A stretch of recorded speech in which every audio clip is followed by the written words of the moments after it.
कोटी कोटी टंका खर्च कर श्रीमंदिर परिक्रमा मार्ग निर्माण है।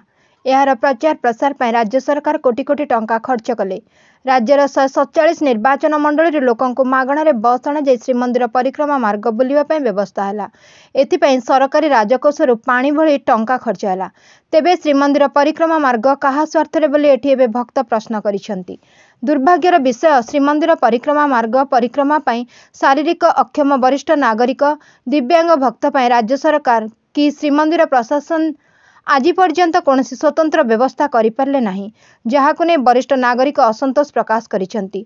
सुदूर कोलकातार आस्थिबा प्रणति विश्वास ते कहिसेंती से तांको वृद्ध बापा मां को आनी पुरी आस्थिले भलरे टिके तांको बापा मां को जगन्नाथ दर्शन कराइबे और श्रीमंदिर परिक्रमा कराइबे, तेबे यह संभव हैला नाही। श्रीमंदिर प्रशासन पक्षर श्रीमंदिर भीतर को शारीरिक अक्षम व्यक्ति मानू नेबा पई कोनोसी व्यवस्था नथिबा तांको बापा मां को नहीं जगन्नाथ दर्शन कराई पारले नाही। भाविथिले जगन्नाथ दर्शन नहेला नाही, श्रीमंदिर परिक्रमा मार्ग बुलाई तांको बापा मां को टिके खुशी प्रदान करिथांते। हेले दुर्भाग्यर विषय, श्रीमंदिर परिक्रमा मार्ग रे बुलिबा पई शारीरिक अक्षम वरिष्ठ नागरिकंक पई व्हील चेयर व्यवस्था नाही कि बैटरी गाड़ीटे मध्य नाही। कोटी कोटी टंका खर्च कर श्रीमंदिर परिक्रमा मार्ग निर्माण होइतिबा बेले वरिष्ठ नागरिक शारीरिक अक्षम लोकंक प्रदक्षिण पई कोनोसी व्यवस्था नाही।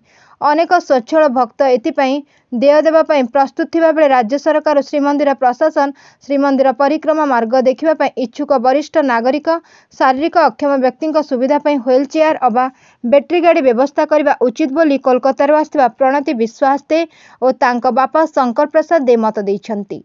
Bureau report, Ekamra news.